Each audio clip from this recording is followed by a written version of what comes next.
Welcome to the Happy Black Woman Podcast, where we're on a mission to empower women to transform their lives through personal development and entrepreneurship. We bring you all the information, inspiration, and motivation you need to create a life of happiness, success, and freedom. Now, please welcome your host, the happy Black woman herself, Rosetta Thurman. Hello and welcome back to the Happy Black Woman Podcast. This is Rosetta Thurman, and I am back with an incredible guest today in our lovely series that we've been having featuring Black women entrepreneurs. Today, I'd like to introduce you to Donna Newman-Robinson. She has been a part of our Happy Black Woman community for over a year now. I want to say probably longer than that, actually, when I look back into how we first got together. And it's been a pleasure getting to know her and her mission. You can read all about Donna on our website. When you go to the show notes, you can read her bio and check out her website. But for now, we're just going to hop right into the conversation and welcome Donna. Hello. Thank you, Rosetta, for this opportunity. Thank you for being here. And there's so much I could say about you, but I thought, let me just have people hear it from the horse's mouth here and tell us about your mission and the work that you do, Donna. Most definitely.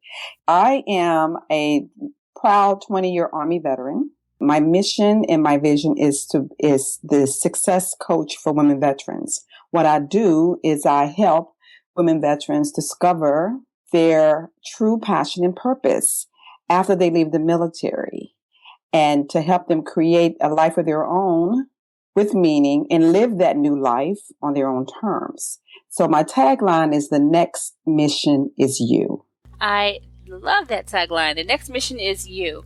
And can you tell us a little bit about how you do this? Like, how do you support women veterans? Like you said, through coaching, is there any training involved?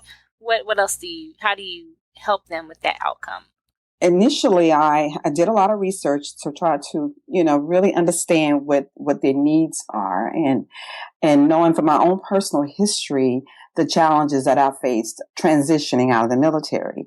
Over the years since I left the military, there have been more and more women coming out of the military lost and confused. And so I felt, even though I had been quite successful when I left the military 16 years ago, I still felt lost and confused. So in my mind and through the work that I did in trying to discover what my next mission was, it was really revealed to me that my mission was to serve women veterans who experience the same things that I've been through, and really try to support them and help their transition be a lot more seamless. And I do that through speaking engagements, through online presence, through social media, as well as my own personal one-on-one coaching and group coaching. Fantastic. Well, I love your mission, and I love that, you serve a market that is very often underserved. I mean, I deal with a lot of women who want to start businesses, and you're the only one that I've ever met that supports the group that you support and serves the women that you serve. And I love that you started your business out of your own experience. It's not like you just said, hey, I want to be a coach and I'm going to focus on women veterans. You are one, so that experience. So there's no better coach that can help you other than someone who's been through it themselves. So Absolutely. It's an incredible niche. And for those of you ladies who are listening in, you're wondering, should I have a niche? Should I have a specialty? Maybe I'm leaving people out if I focus. Donna is the go-to for women veterans who are in transition because she has a specialty. So, it really pays to really be focused on who you are meant to serve and what your true purpose is.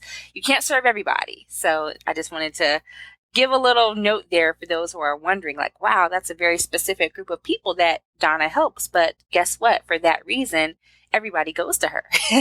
So that's great. And so if any of you are listening, obviously you want to connect with Donna, but I want to know, what does that entail? So when a woman is getting out of the military, maybe thinking about it, I know even one of our current Happy Black Woman Inner Circle members just retired from the military. So anyone coming out of that military lifestyle, what are some specific action steps that you've identified that you tell your clients that, hey, you got to start with this step. You got to start thinking about this. You got to, really get this into place. What's some specific steps that ladies who are listening that are in that place can do right now? Well, first of all, they really need to do their research as far as location, where they really want to retire to, because that makes a difference in employment and working. Also, for healthcare benefits, I had a teleconference last evening, and it was wonderful. And several of the women on the call did share that was one of their concerns when they get out of the military. The main thing that I really focus on, and I really want to spend a lot more work around, is the whole psychology of transition. Anyone can be provided a checklist to check off this agency, or to take, make sure you take care of that. Yeah. But if we're not discussing the mindset shift when you take that uniform off, we're pretty much setting ourselves up for failure. And that was validated last night on my call, because these women stated, I had my education, I had a certain skill set, and I was ready, but they were quickly humbled by the fact that they really wasn't ready from a psychology standpoint. They really didn't know that mentally they were going to be feeling disconnected, even more frustrated, because there's just certain things were no longer in place. So if they're not prepared for that mentally, it can be even more of a challenge for them besides getting a job. Yeah. And what are some of the ways that you recommend that they get prepared mentally? I mean, I know that there's not only women who are in that position or going to be in that position listening, but also people who have family members, friends who are in that space. What's involved in that mindset shift?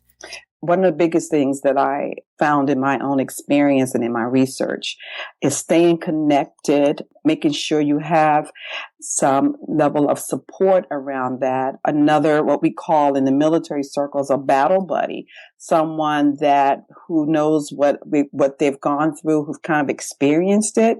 And the biggest thing that I continue to hear is staying connected. Don't feel that you're going through this alone.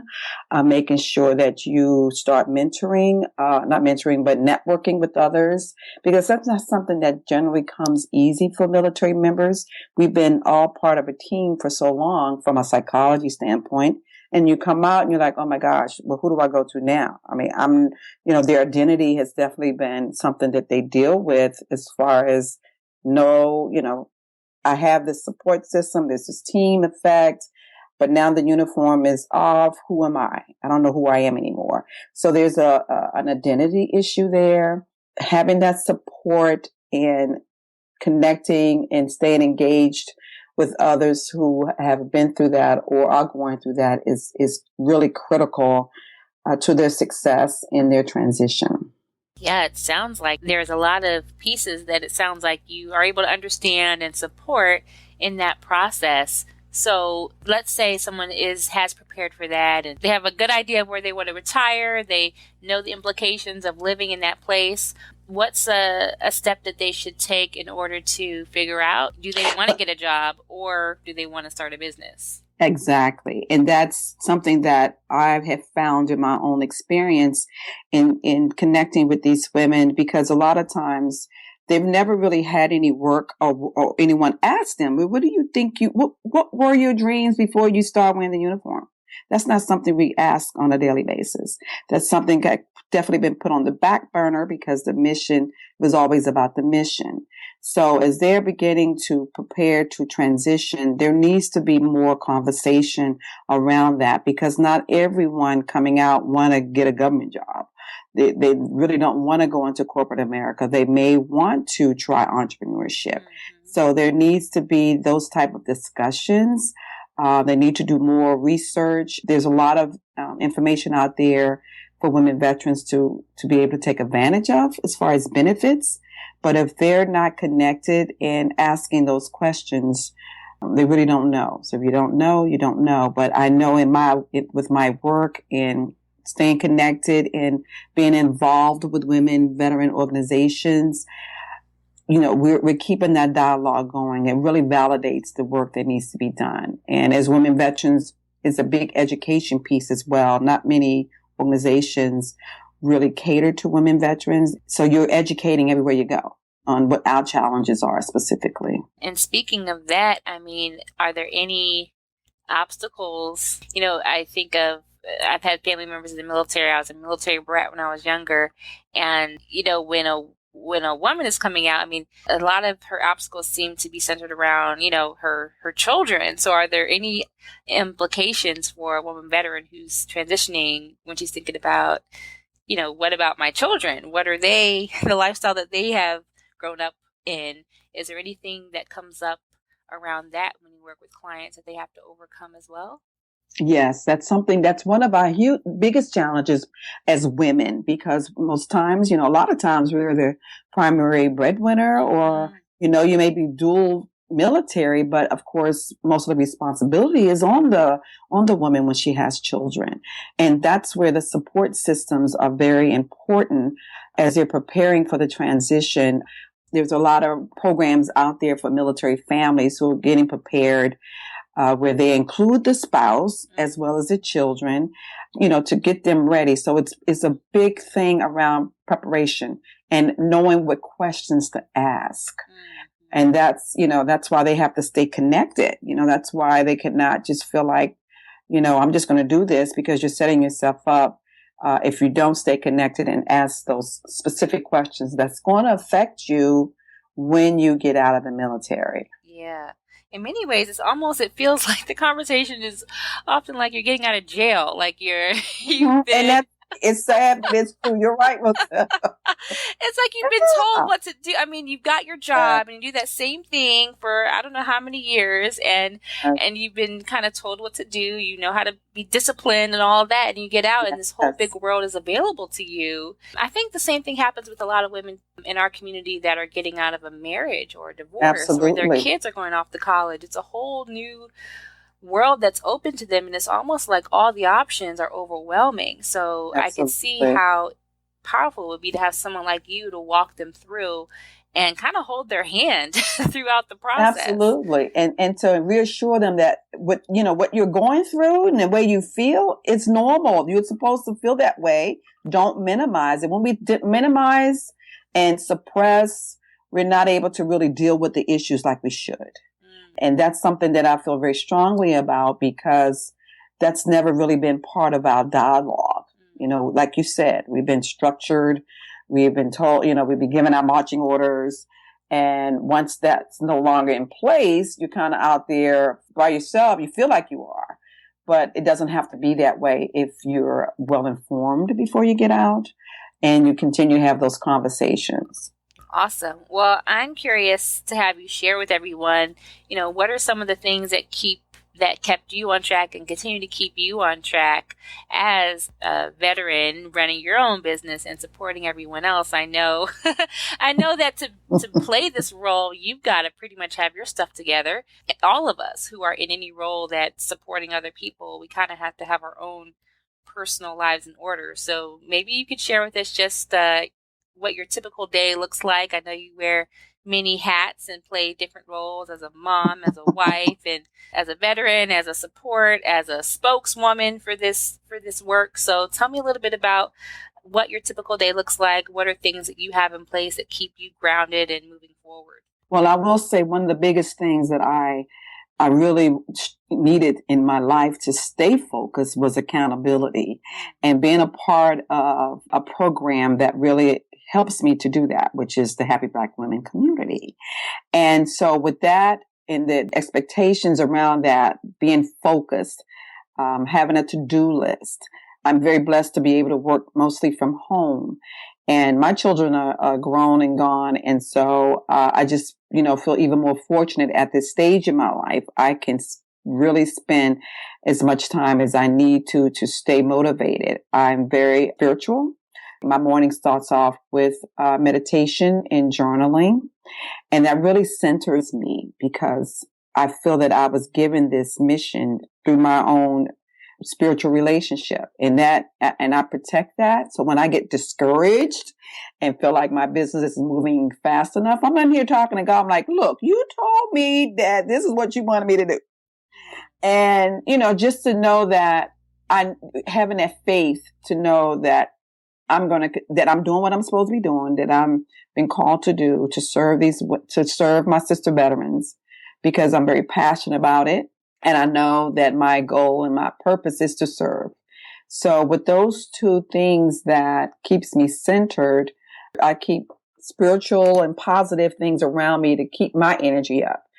I do, like, as I said, I do a lot of journaling. I definitely have in my office a whole board of affirmations. I keep a lot of things close to me that I look at just to keep me centered. So I know that I am doing what I need to do to be able to pour out to others. And that's very important for me.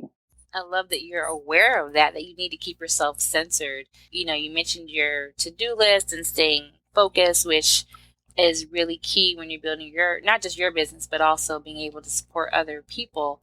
One thing that came to mind when you were sharing about how, what's involved with this transition was how draining it can be to really be dealing with emotional issues. I mean, not that you're a therapist, but that these conversations that you're having with clients can get really emotional. Are there any things that you do for yourself to recharge? Do you try to do a massage every week or how do you? Well, actually I don't. It's funny that you mentioned that because I think I'm going to start doing that, but I really focus because I am a nurse by background. It really helps me to stay centered from a holistic standpoint. I've been a nurse for over 40 years. I have 4 children, adult daughters. And so there's very little that I haven't seen or done. But so I really am blessed to know that I can, being an introvert, I can step back when I feel like I've had enough. I can't do anymore. And just go do something mindless. I'm a voracious reader. I travel a lot. So I do like to dance. So I do things to kind of release some of that stress and to keep the joy there so I can continue to serve. I love that you said that, so you can continue to serve, because when we get into a place where we are so tired and we feel resentful, we're useless to other people. Yes. Totally useless. So thank you for sharing some of your personal strategies, because they can definitely give insight to everyone who's listening.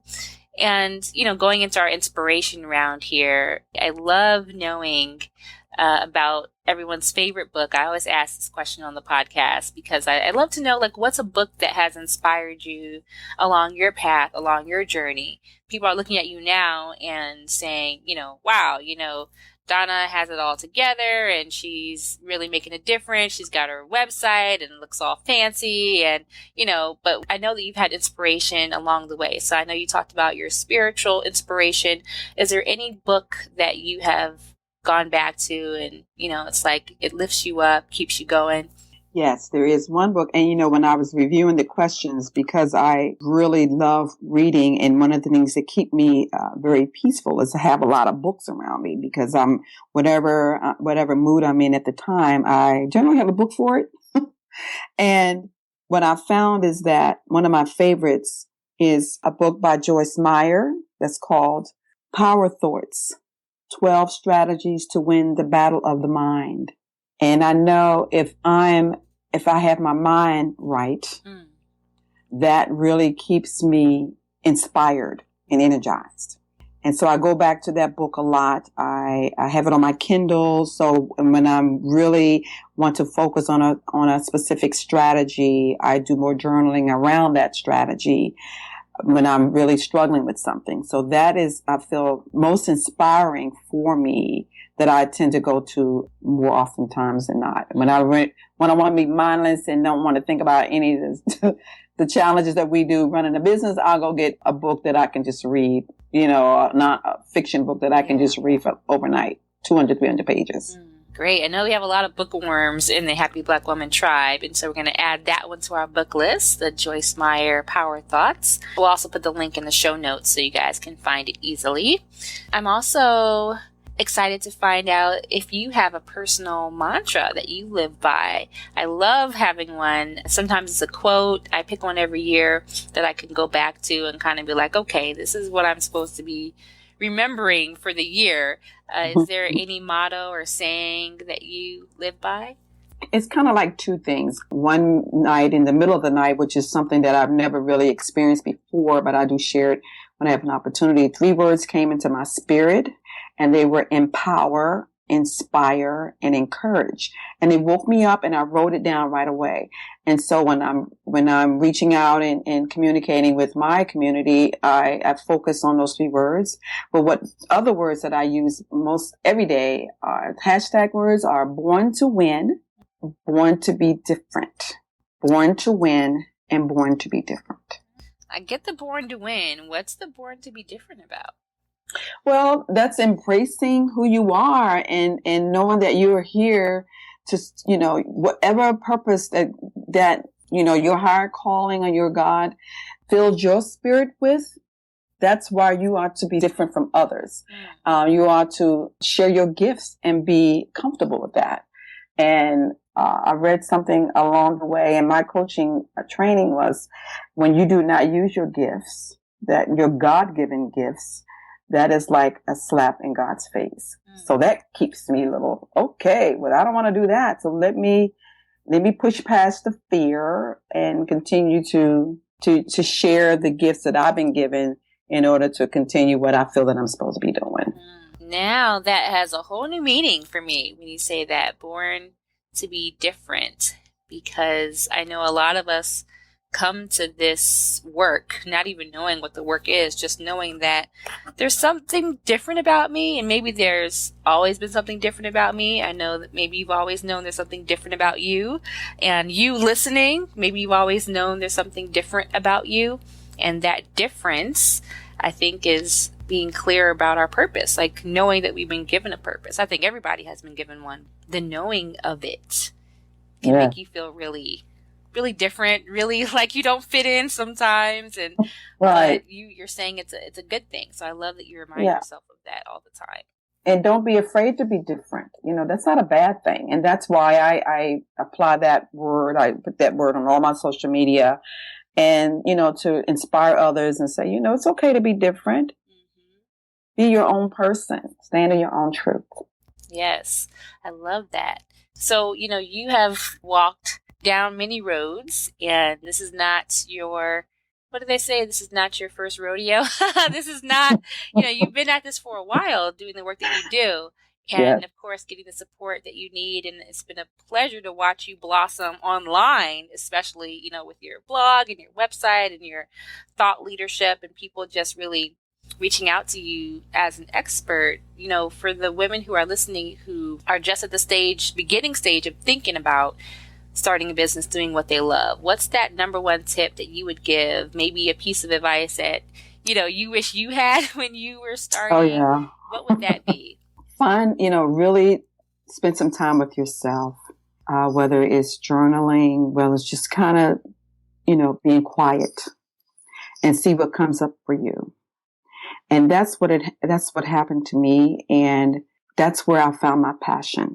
Don't be afraid to spend time with yourself, to be still, because we're so distracted with everything else around us and all the different responsibilities we have as a person and as women. So really invest in yourself to take that time to learn a little bit more about what fuels your passion and kind of go from there. Great advice. Great advice. I love all the wisdom that you've shared with us so far. And I also know there's more where that came from. So can you tell everyone how they can stay in touch with you? Where can we go to learn more about your work? I'm on all the social media platforms. On Instagram, I am Donna Newman-Robinson, all one word. On Facebook, my business name is Life After Military Alliance. So you just www.facebook.com/Life After Military Alliance. You'll see a lot of information put there. I'm on Twitter as well, Donna Newman-Robinson, and as on LinkedIn as well as Donna Newman-Robinson. Wonderful. So definitely check out her tools and resources and insight at DonnaNewmanRobinson.com, and you can get her free guide there and connect with her on the other platforms as well. Thank you for being with us, sharing your wisdom. It's been a pleasure. Thank you, Rosetta, for the opportunity. Appreciate it. Awesome. Well, if you guys have not had a chance to go back and listen to our previous episodes with even more Black women entrepreneurs, you want to do yourself a favor and go back and listen, because Donna is just one of our experts that we have had on the show, sharing her knowledge and wisdom freely with you. This is completely and totally complimentary. So I encourage you to go back and listen, take notes, go get the resources that they're recommending, go download the tools on their website, and really just soak up what they're sharing with you, because it is done with love and with a desire to see you succeed. So go back and listen to the previous episodes. If you have not downloaded any of our show notes to see what people have been suggesting as resources, you can always go to happyblackwomanpodcast.com and get all the previous show notes from all of our episodes. And if you have been loving the series so far, you can go to iTunes, give us a rating and a review so that other people can find, other Black women specifically can find us and get the support that they need. So thank you, everybody, for listening. Hope to see you in the next episode. In the meantime, have a wonderful, wonderful day. Bye, everybody. Thank you for joining us on the Happy Black Woman podcast. If you want all the show's notes from today's episode, go to happyblackwomanpodcast.com. Plus, we'll send you a copy of Rosetta's free life mapping workbook. We look forward to empowering you next time. And until then, do something this week that makes you happy.